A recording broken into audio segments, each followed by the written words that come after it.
Hello, ladies and gentlemen. We are back for Game 2 of the Week 5 of Overdrive League.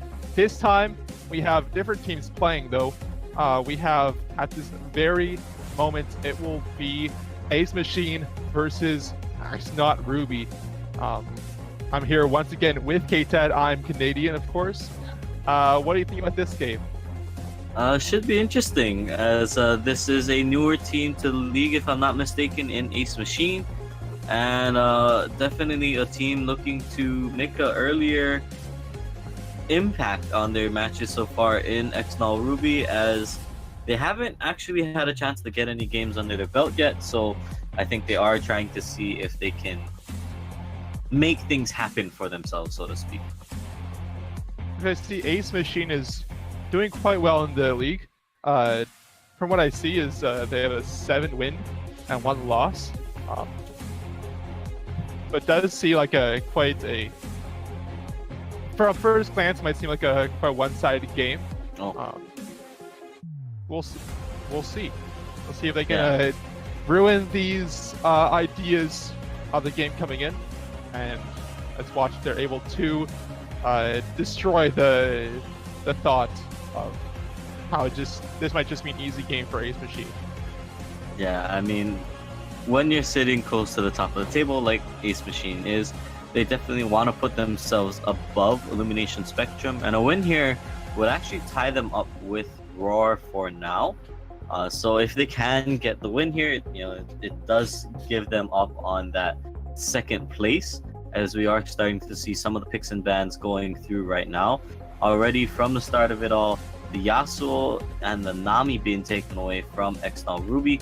So it probably speaks to a little bit more of comfort, as those are champions we're not seeing too prevalently in the meta. Yes, Yasuo does get played a lot, but a lot of people like playing Yasuo. He's a fun champion, right?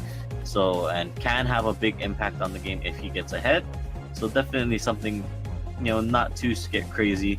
Whereas on the other side, we are seeing EXNOL Ruby trying to ban away the Ahri and the Amumu.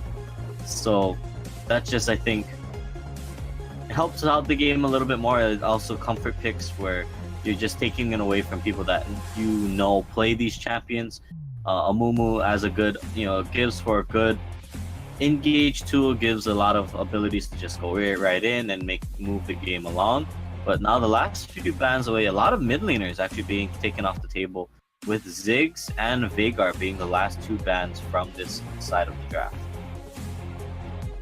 I mean, looking at it, we're seeing Amumu specifically right now, and how he is a very good engage champion. But once he does engage, he has very limited tools to actually remove himself from the fight if it does not turn out to do very well. So there's sometimes where it could be a better choice to maybe not choose him if you want to have an out, just in case you don't do very well going in.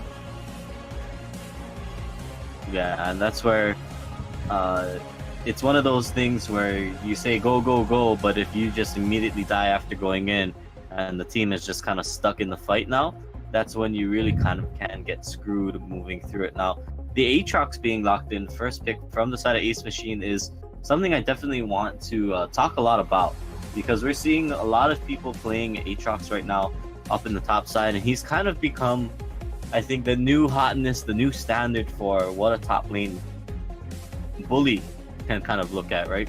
When we're seeing just how much early damage, how much pressure he can go through, and just kind of that abusive mechanic he has in terms of the Bloodwell and his ability to just regen up, resurrect after getting dropped so low. He's not forced to sit in one place like how you would if you had a Guardian Angel, for example, or some of the other resurrection spells. The whole fact that he gets to move around when he's rezzing is, to me, just so broken, and it gives him so much power up in the top side, and that's why we're seeing so many people play it in this form of the current meta. Yeah, I'm surprised it's not more often I'm seeing it banned. We do see very often the priority that's being placed on this pick. I'm not really sure what champions these players really play very much.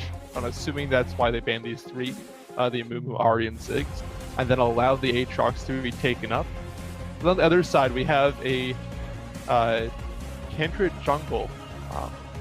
We've seen it be played in the Rift Rivals as well by Hugo Fox mostly, and just seeing the power of the stacks you can get if you're able to do so well in the enemy jungle. Yeah, I like this call pickup from the side of EXNOL, right? They're saying that, hey, you're gonna take a resurrect champ, well, we're gonna just have a field that our whole team can just not die on. So you counter resurrection with just unkillable, right? So if you're gonna go that route, they might as well just pick up the Tryndamere here and then get it done with. But I do like the pickups from the side of EXNOL Ruby to see them grab up the Lulu and grab up the Kindred, because then that allows them to play so aggressively, to use like something like a Talon or maybe just divers in general to just stay alive, to shield them up, or to keep them healed up, right? With the Lulu ultimate, the Wild Growth just allows them to kind of survive what you would expect to be a very initial burst coming out from the side of the Graves. But overall, I would have to see what other damage sources EXNOL Ruby is planning on bringing to the table. Because yes, Kindred is good in a sustained fight, but Talon needs to burst. And when you're looking at a champion like Aatrox, when a champion like Swain, and even Graves can be a little bit more tankier than most other regular damage dealers, it's a little bit of it causes concern, would be my thing, where the side of Ace Machine, they might be a little bit too tanky for the side of EXNOL Ruby to burn through. And especially when you're looking at what champs to bring to the table, what other damage do they have? And then looking at the side of EXNOL Ruby, they seem to have a very large priority on attack damage sources. And since this is a very tanky team that they're going up against on Ace Machine, it's going to be hard for them to try to get through a lot of the possible armor that they will be building, even though EXNOL Ruby still does have an ADC to build as well. I mean, has some people saying that Kate seems to be a bad pick in the Twitch chat, but we'll see. So let's talk about this, right? Because this, to me, has been planned out from the side of Ace Machine when we're looking at what they banned and how they picked this up, right? In the sense that they banned away the Jinx and the Vayne, and they grabbed the Caitlyn, knowing that basically they're gonna pick. This Caitlyn pick was predetermined already. They knew they were gonna grab it on the next phase on that last pick for their side, because of the fact that they basically didn't want the other crit ADs or the other kind of auto attack centric ADs that we currently could see come out.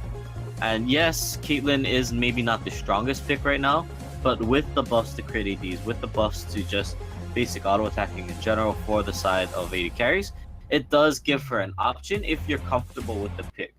And when we're seeing right now, right, that there's just an incredibly tanky composition coming out from the side of Ace Machine, it does give them, if you just take a front to back AD carry, right, like the Caitlyn, just that crit scaling AD who just really needs to sit in the back and just rain down the auto attacks from range, that's really where you might have a good shot, because the other three of your champions on your team are basically innately tanky, right? Nautilus is known for just being this big CC bot that's just tanky in general. Swain builds up tank stats a little bit, and the Aatrox, he can kind of really go in without needing to be scared of anything, just because of that blood wall and that resurrection, that as long as he gets a little bit of auto attacks off, a little bit of damage off, he'll be more or less all right.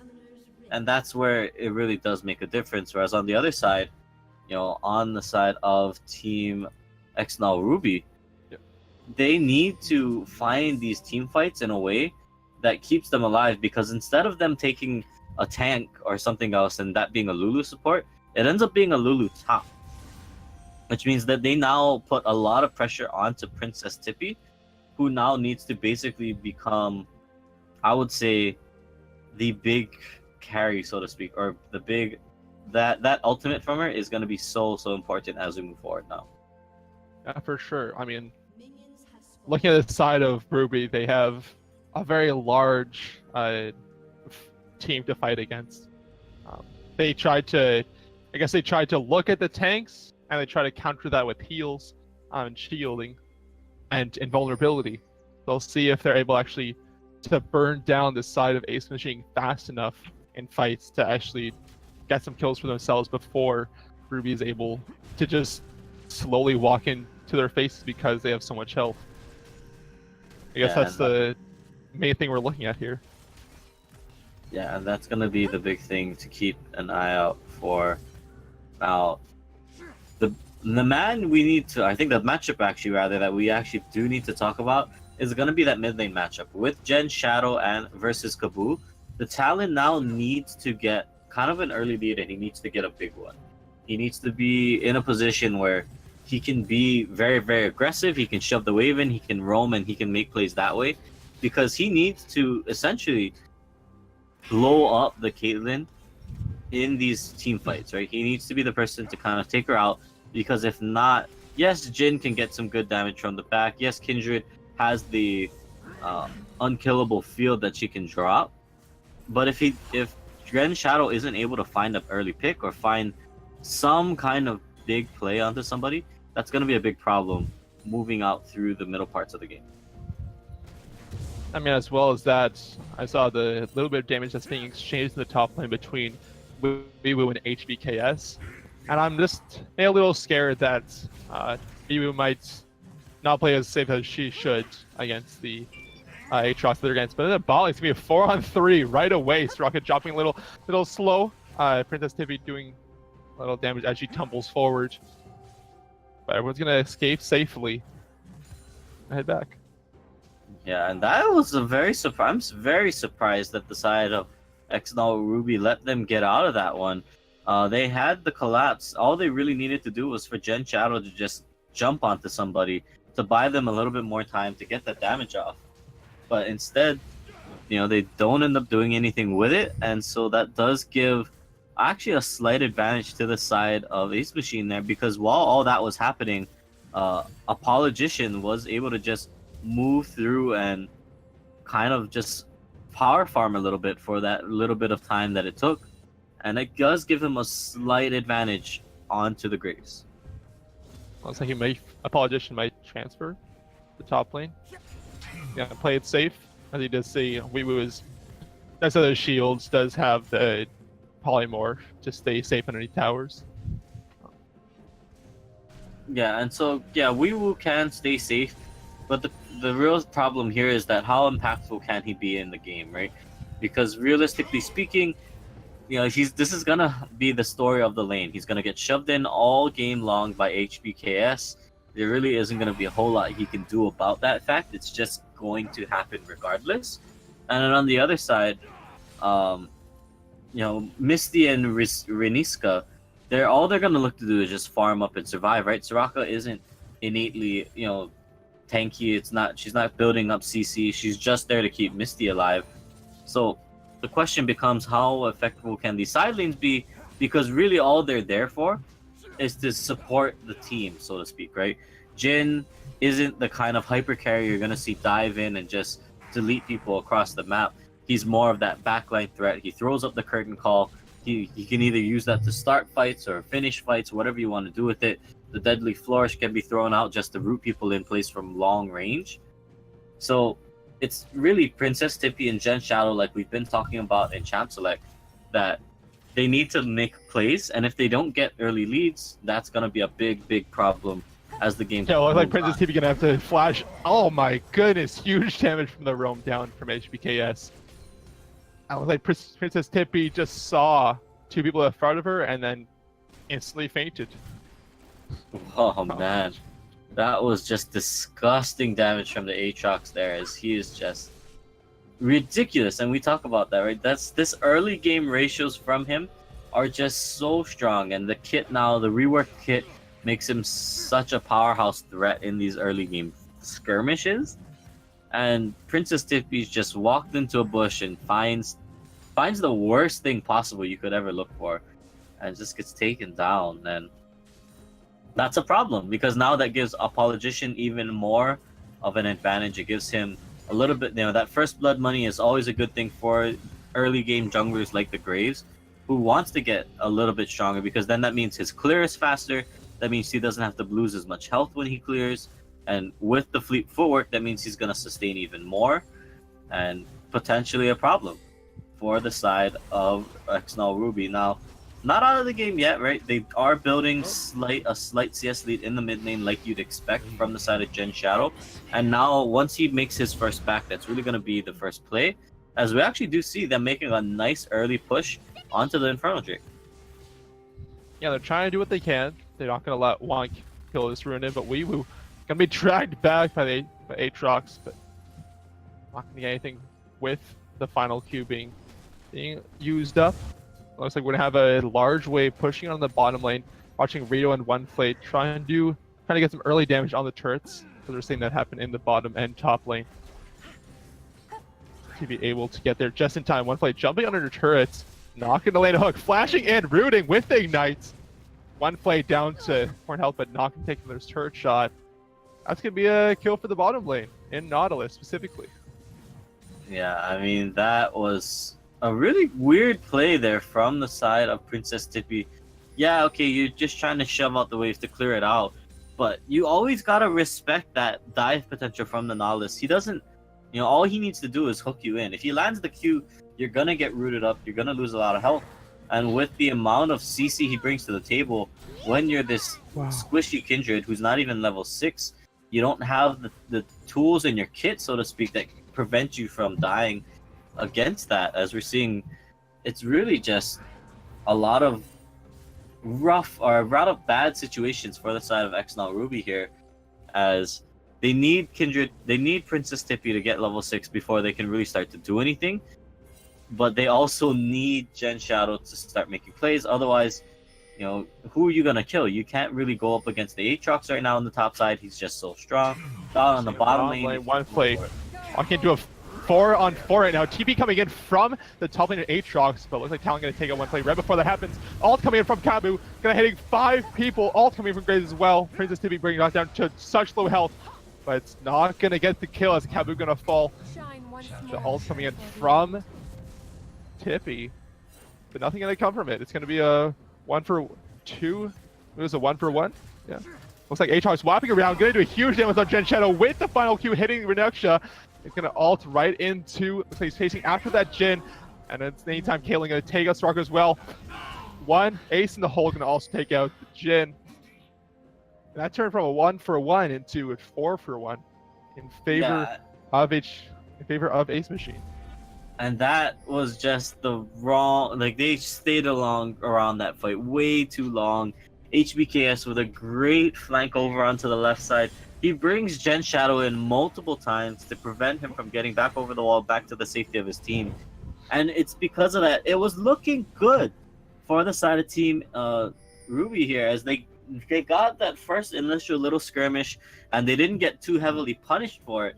But then, because of the overextension, because they overstayed, they end up losing so many more members than they needed to. And that's a problem, because that fight started off relatively okay. Gen Shadow got that first kill that they need. But then when you keep looking for more, or maybe you get forced into more plays, that's disaster for them. And now we're going to see, as it's about a 2,000 gold lead for the side of Team Ace Machines. But more so than that, they're the team that's supposed to be losing out, or scaling up rather, you should say, at this point in the game. And now if they give themselves a position of strength, they have all the tools they need to push the tempo, right? Nautilus can just now always look for that dredge line, always look to pull people in and just go for those hooks. And then Kabu can also just look for the never move, just claw people back into the fight. And they've got the CC, they've got the tools to just really start putting the hurt down onto Team EXNOL Ruby. I mean, one of the questionable parts I was looking at was Princess Tippy's use of her ultimate, using the back of the fight when everyone was removed, and just use it as a heal instead of an invulnerability circle. And that more pushed people to still want to fight with that heal. I guess that was possibly a large part of it. On the other side, it's going to be Rift Herald falling to Ace Machine. And Kabu just zoning off that Gen Shadow. Stay safe, but looks like we're going to have the bot lane of Ace Machine catching Talon out of place. Gen Shadow's on for a run. And Ace Machine not going to chase, just going to get some damage on that mid tower as Gen Shadow's removed from the game for a bit. Yeah, I mean, it's never a good idea to try to chase the Talon when instead, right, you can just push up the mid lane, get turret pressure, maybe even look for that first turret, because of the fact that Talon's not gonna come back, right? Once he hops over walls like that, once he starts really getting out of dodge. Oh, 3 versus row, but the Polymorph going to jump in on to Nautilus, and that's going to be a current call to bring up from the Jin. That's 1, 2, 3 on Kabu. Kabu going to ultimate. Going to try to never move 2 players at the same time. Soraka going to be pulled in with the pull from Nautilus as well. Kindred going to ult for invulnerability. Kabu still sitting in between and also going to use that. Sonya's been not going to do enough as Lulu gets the kill just as he comes out. But on the top lane, it's going to be Talon and Graves. And Graves with the Rift Herald doing as much damage as he can onto that top tower. That's Aatrox as well. Aatrox going to be up there. That's going to be a tier 2 tower about to fall. Now that was great play coming out from Ruby. These guys are playing the fights so well. They're getting all such low health. Yes, however, they lose a lot of their turrets for it, but the fights weren't actually that bad, right? They played that mid lane fight so close to the chest. They lost some people were just flashing red health bars left and right, and they end up closing out and getting the beneficiaries of that. But because of the fact that they lose first turret on the top side, and they lose even more across the rest of the map, as we do see just HBKS getting out just barely earlier with that play, it actually does mean that, yeah, okay, they got a couple kills, which means they get that little bit of individual gold.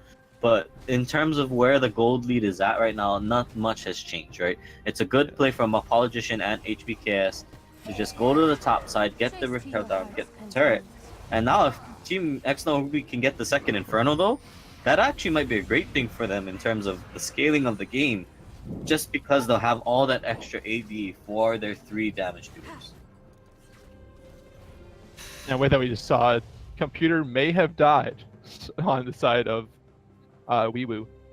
I might sit around that for a little bit, but I think I did see a very good combo that will definitely come on the side of Ace Machine later in the game, as we did see Swain's never move, and then we also have the pull coming from one flay to really lock down one target. And I feel like Soraka could be a very good target for that, because she is such a key part of keeping her team alive, as there's no actual tank on the side of Ruby. Yeah, I mean, when you're playing this composition, right, your whole idea is that, okay, yeah, we didn't take a tank because we're gonna go full shield and heal, and we're just gonna try to keep people alive that way. The problem that stems from that, though, is if Reniska or Weewoo are the ones who get pulled or never moved or whatever the case might be, they're in trouble, right? Because now that's one of your big heal bots, one of your big shield bots dead, and now you no longer have those tank stats. You no longer have those heal stats, so to speak, to move forward. Now, yes, we saw in that mid lane fight, when Misty was the one who got hooked in or never moved into the hook combo, they managed to keep him alive for so long just because of the fact that while that was happening, Reniski and Weewoo just constantly shielding up their AD carry. So the thought process is there. The results have been proven, but now the question is, how many times can they make that happen in the fights? Because remember, that was basically a 4-on-3 with the 2 members that are kind of really strong right now in HBKS and Apologician. Not even in the fight. Yes, Rito Nard was there to kind of try to shoot damage from the backline, but if Ace Machines are in retreat mode versus attack mode, there isn't a whole lot for Team Ruby or EXNOL Ruby to really be able to do anything. You know, they didn't. It doesn't force the issue too much if they're forced back. Again, on the side of Ace Machine as well, they are the scaling comp. We're seeing Swain by that Rod of Ages. It's not even stacked up at all yet. They're also seeing Nautilus, who constantly gets bigger shields. Aatrox finally getting that death stance to just survive that much longer in team fights when there's so much damage on the side of Ruby. So it seems like, yes, it was it was well fought in the mid lane where it was a 4-on-3. But when it's a 5-on-5 and we have Ace Machine scaling very quickly because of how much pressure they're getting on this side of Ruby, again, it's how long can they last? It's how long does the game have to go on? Even with their 2 Infernals, it's going to slowly get more and more difficult for them to actually stay alive in these fights. Yeah, and that's the big problem for the side of Team EXNOL Ruby, right? We've been talking about it all game. Gen Shadow is the man that has all the pressure on him. He needs to get ahead, he needs to make plays, he needs to do pretty much everything, because the rest of the team is really just to be there as a support staff, right? Princess Tippy is there to just throw it on the Lamb's Respite to kind of keep everybody invulned in case they're about to go down. Misty is there as that long-range CC damage dealer, sure, yeah. And then we talked about Lulu and Soraka already. Whereas on the other side, if you're Team Ace Machines, there isn't pressure to necessarily do anything specific, right? They're not pressured out that they need to siege turrets. They're not pressured out that they need to, win team fights, or there isn't a clock on them or anything. They're not going up against hyperscaling ADs or something like that, because on their side, they have the Caitlyn, who's gonna be the late game scaling AD carry, who also is great at sieging. So that means they don't even have to worry about sieging or getting put in a siege, right? They have great engage tools in the Nautilus, and in that sense, they also have a tank. They also have a peel, right? If nobody focuses onto the Swain there, that means that he can just get his ultimate off, and then he's gonna stack that up and just create just crazy amounts of damage through that. We look at the Graves and the Aatrox picks together, and those are the bruisers that are just gonna be disgusting as they just go, just dive onto people or just look to shoot out some of these squishier targets. So Team Ace Machine, they absolutely are loving this draft right now, and without the pressure coming out from EXNOL Ruby, they are more than happy to let this game go another maybe 15, maybe even 20 minutes longer, because unless they hit max 6 item builds, there really isn't a whole lot of pressure on them to close up the game. Again, it's hard for it's continuous. Ruby is on the clock. Ruby needs to get stuff going, as Ace Machine already has the pressure on the map. They have the 2 turrets in the top lane with that Rift Herald earlier. They grabbed that mid-tiered one, and also we just saw the Infernal get taken. It's where do Ruby actually go from here? Talking about how Gen Shadow is the man with a mission at this point. And again, at this point, since we are in a pause, just want to hear from the Twitch chat. Who do you guys think is actually going to win so far? And why do you think that? Looking at it.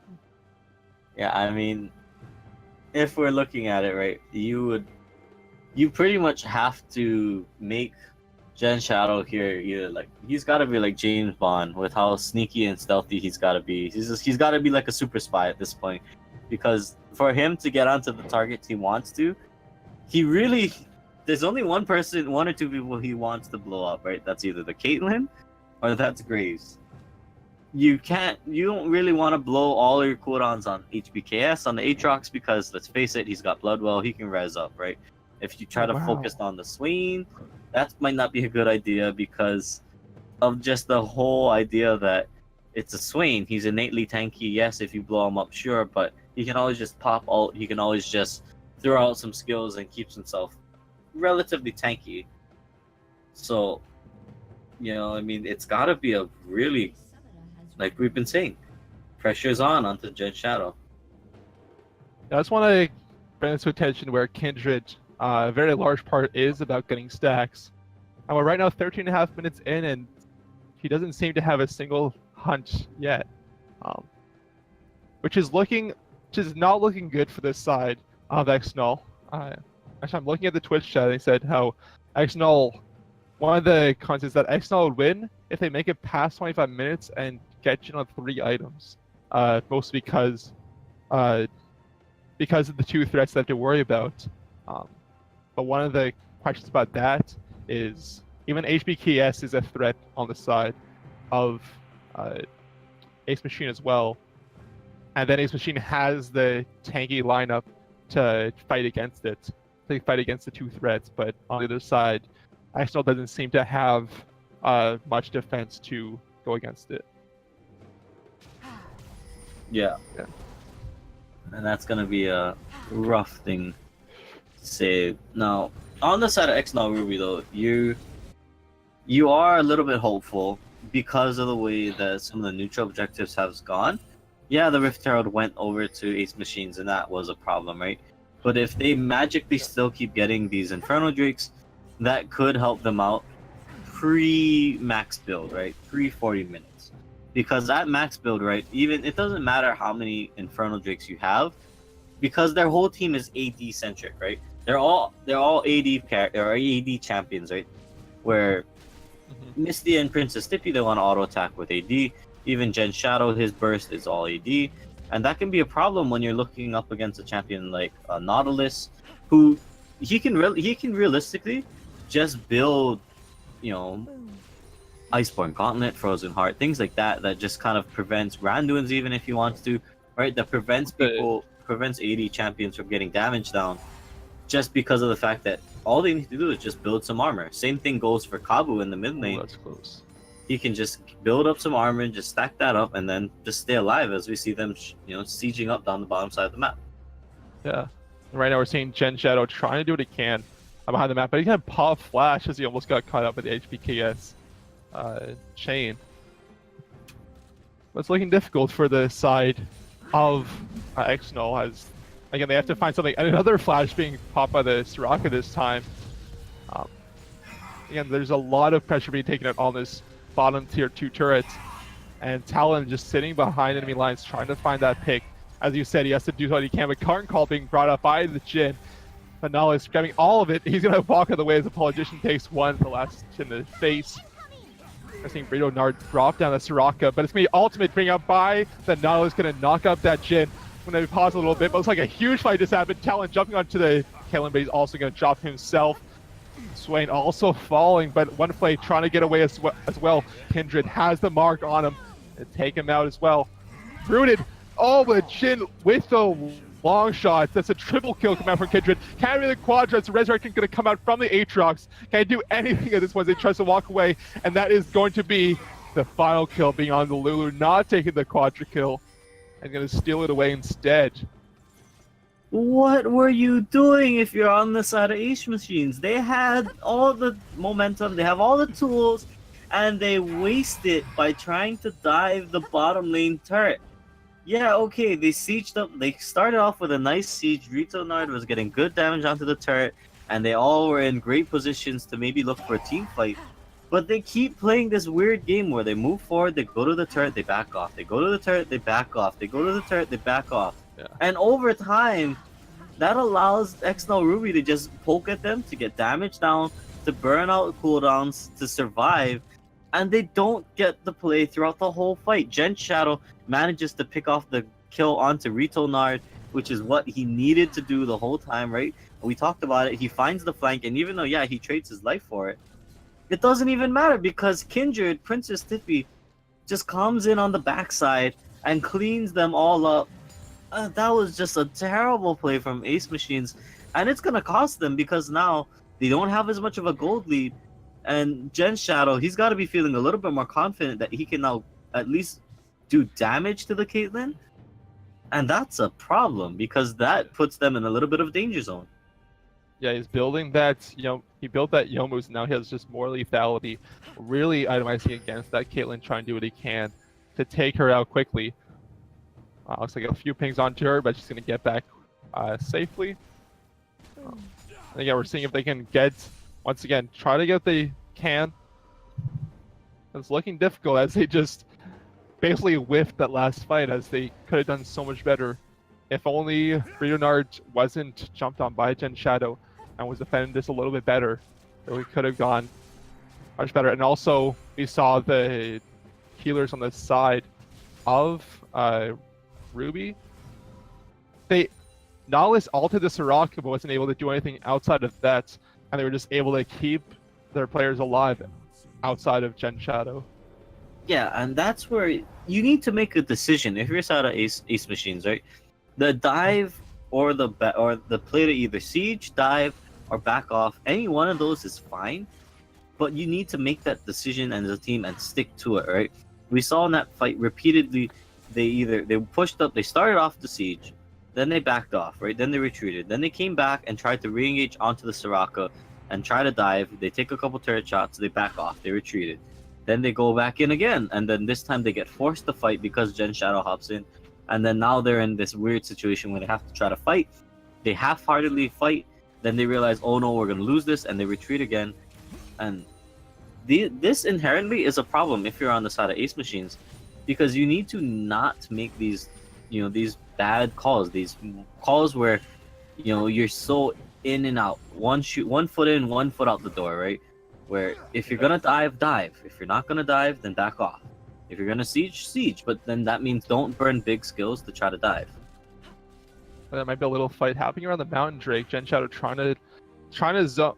I mean, we're seeing Ace Machine really zone away Gen Shadow this time, acknowledging that that's what Gen Shadow's goal is. But Never Move going to be landing onto the Soraka and freeze just as it happens. Sadly, looks like it's going to be all dropped. He's going to safely do it as Gen Shadow jumped onto the back line. Ace Machine is now he's removed from his team. Reno Nar going to be the first one he's going to be fighting against. Not going to have anything come from Gen Shadow jumping over wall once again to stay safe. And I think this is just you give up the mountain Drake because it's not looking good for steal. Yeah, and so good play coming out from the side of Ace Machines on this one. They finally get their head back screwed on straight, and they all group up and they move together as a unit. They look for the pick on Reniska. They force out the Lamb's Respite. They force out the heal, which is great. That means that they now can either win a team fight if they want to, or just go for the objective. They keep an eye out for Gen Shadow on the left side. Yeah, Gen Shadow jumping in onto the Caitlyn, almost was able to kill her, but one Flay able to land the ult onto him to slow him down, and almost got the hook, but sadly there was a minion just in the way. And Gen Shadow escapes with his life in that one, and as well as Rito Nard. Yeah, and so good play or good move from Gen Shadow. He's really trying to test his limits right now to see how much damage can he get down onto Caitlyn before the rest of the team shows up and tries to save her. But a little bit of a questionable call to try to dive that when Nautilus is literally sitting right on top of the Caitlyn. Because if you're one Flay, that's really just where you need to be across the rest of these games. You sit literally on top of Caitlyn so that if Gen Shadow wants to jump on her, he now needs to jump into your auto attack range and immediately get snared up the second he comes out of jump, right? And if he does that, that's very easy for Gen Shadow to just straight up die. And that also prevents his ultimate from following him onto behind the Caitlyn if he does get off that snare. His dot from Tippy doing huge damage. Gonna drop his ultimate as he wants to die by turret shots. Cabin with the ultimate on him. The Never Move just missing by the turret shot, gonna shut down the Kindred after being 3 kills straight. Now it seems like there's 3 people about to collapse on the Swain, but this Rockhead trying to get away. And HBKS just gonna zone a few players off each other. Yeah, okay, now I like the aggression from Tippy, but I don't like the miscalculation, right? He tries to go in, misses out, doesn't figure out his damage just yet, and then ends up getting punished. No. Okay, I was about to get excited, but it's gonna be an all pop by Aatrox, and he's gonna make it away safely from 4 players. Now we're seeing a TP come into the tier 2 mid lane turret, just gonna make it in as Weewoo loses the turret anyways. What do you think of the Hextech Gunblade on the Lulu though on top lane? Alright, I mean, okay, so it's the salvage call to maybe try to get some form of AP damage onto their team, right? Onto the side of EXNOL Ruby, right? You're picking it. Yes, you build AP on Lulu or top lane Lulu, just so that your shields get a little bit stronger. You have more options in the tank. But when you take the Gunblade, you're basically saying, hey, here's my contribution to a team fight.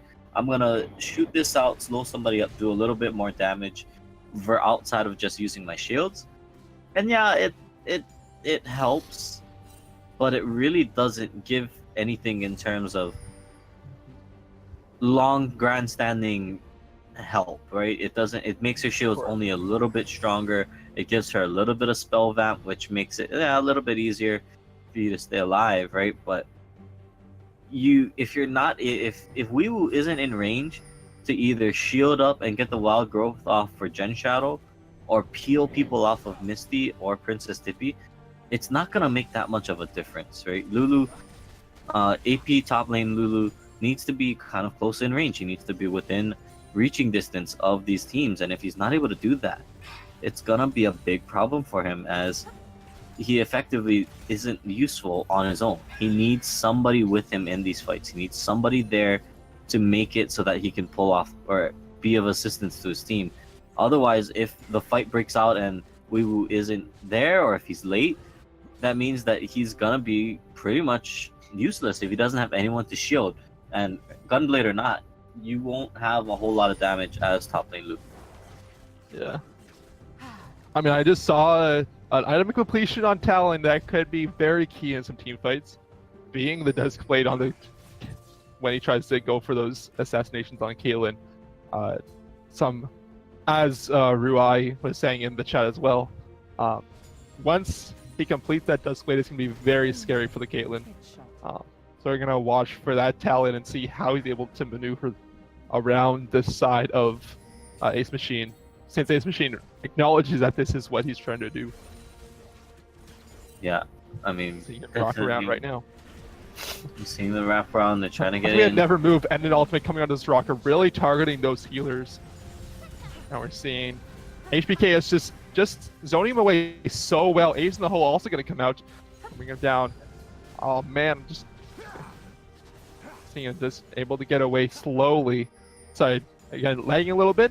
Okay. Oh my goodness, this being ruined as well. Tippy having to drop her all, but Straka just outside. Also was ulted by the Lulu, but not able to get anything from it. Going to drop as well to the Aatrox. Flash away from Jin, trying to slow down the push a little bit. Kern call dropping. Again, HBKS with his ultimate just going to take a few shots. He's going to drop his Kern call early. We're seeing Ace Machine really just acknowledging that they are taking this bot tower for free. It looks like HBKS trying to do what he can to get a bit more. Triple knockup on his foul Q. They're just going to take the inhibitor and walk away and maybe grab that Ocean Drake as they walk out. Yeah, and that is pretty much what we talked about in the end during that pause phase. That Ace Machines, they're not afraid of really any. They have options. They have more options in their team composition than the side of Team EXNOL Ruby, right? EXNOL Ruby wins a fight in one. They have one or two ways to win the fight. Either Gen Shadow pops off and deletes somebody, or the fight prolongs long enough for Princess Tippy to get all this extra sustained damage off and win the fight that way. They get neither win condition going for them, because the side of Ace Machines focuses down onto Gen Shadow, and Princess Tippy is forced to burn the ult very, very early just to save herself. And so because of that, it gives Ace Machines the ability to just push out, take the inhib, back off, and now they can make a play for Baron. That's assuming that Team EXNOL Ruby doesn't go for it first. Using that Scryers, but able to see it happening. Gen Shadow having, walk away. 3,000 health is it. Now looks like we're seeing the jungler jump into that pit finally. He all brought out onto Weewu. Baron taken by Kindred, but Caitlyn going to take a Lulu. Aatrox also taking a Straka. That's going to be 3 kills on the side of Ace Machine. Was that Baron even worth it at that point? I mean, they took it away from Ace Machine, but they kept themselves alive just a little bit. Yeah, okay, so then that was actually a smart play from Team EXNOL Ruby, because they take the Baron off the table. It buys them a little bit of time to just push the waves out and to use their Baron to keep themselves in the game. But with the side of Princess Tippy and Gen Shadow being destroyed by an Aatrox, and that's gonna be a second inhibitor down. Yeah, and that's not good, because That is not good at all. They bought the Baron just so that they could buy themselves some time. But when the wave pushed up, and when it just was it's very unlucky for the side of Team EXNOL Ruby that the mid lane wasn't pushed out right, which means that now the side of Team Ace Machines, they were able to just push up the mid lane regardless of the Baron buff, because with no minions in the lane, you can't Baron buff anything else, right? It doesn't matter if your Baron creeps are at turret already. If the side of Ace Machines already has a wave of minions at the turret, because that means they can just keep wailing on it. They take it down, and because they knew they had numbers advantage, it made it so easy for the side of them to just pick off the 2 members of EXNOL Ruby that tried to defend with Gen Shadow and Princess Tippy there. They don't get anything out of it, and that is now disaster because yeah, okay, the Baron, but them having the Baron on 2, or they had the Baron, I should say, they only have it on 1 person now, I believe. Yeah, okay, it bought them a little bit of time, but because of that, they lose the mid lane inhibitor, and now that makes it super easy for Ace Machines to just push up the top wave, go for it with that window open, and they just have to siege. They don't even have to worry about forcing a fight because now super minions are pushing up in the other 2 lanes. You just keep shoving the wave in until all 3 lanes are at their base, and then you forced EXNOL Ruby to make a decision. Are they going to fight, or are they going to back away? Yeah, right there we have Aatrox bringing in 4 people, as there is 4 players on the side of Ace Machine pushing that top tower to grab that 3rd inhibitor. They need to get back quick if they're going to do anything to stop this push, as there's a lot of minions there to stop themselves from taking any damage. We're seeing a little collapse happening from Soraka, and 3 players as well. Hook coming from one flank, going to grab that Kindred, jumping in from Gen Shadow, but not going to find the target. Redemption coming in as well, but there's going to be huge damage once again coming from Ace Machine. Going to get 3 kills. Misty, last one alive with the Baron buff. Not with Baron buff anymore. That's going to grab that 3rd inhibitor. Caitlyn doing huge works for this Ace Machine lineup, going 7-1. That's going to be Lulu trying to do what he can against that Avito Nard, but not going to have anything to show for it. It's going to be 2 turrets, and that's going to be Ace Machine coming out with the win. They were coming in, they were above in the standings, but it was a close game still. Yeah, it was relatively close. Team EXNOL Ruby, they definitely had a few good showings here and there, moments of brilliance, so to speak. But GG, the team, Ace Machine's there to close out that one. They definitely drafted, I think, the better composition, which meant they had a much easier time in the game in terms of just playing it out better, right? And as we take a look at the damage here, it was Caitlyn, who just was continuously raining down the damage from the back line. Just great play from him overall. But the man I want to talk about is HBKS on that Aatrox. He drew so much pressure in that last fight, and that really just kind of opened the door there for their team to just close it out pretty clean. Yes, EXNOL Ruby wanted to go for a pick on the Aatrox, but we saw multiple times that he was just allowed to go in and just kind of wreak havoc, not be worried about it. And because the focus was onto him, it allowed Caitlyn there to just rain the damage out from the backside without having to worry about anything. And it really showed that it gave them the advantages they needed, and then they got it from there. Now, one other person I want to focus on is Princess Tippy. I was looking at maybe 20 minutes, and Tippy was only looking at 1 to 2 stacks for her marks. And that just speaks to how Ace Machine did so well in blocking out those abilities for the Kindred to get started. And because it took so long for Kindred to get online, it really just escalated the whole situation and made it just more and more easier for Ace Machine to do what they just did and come out with just that plus 30-minute win.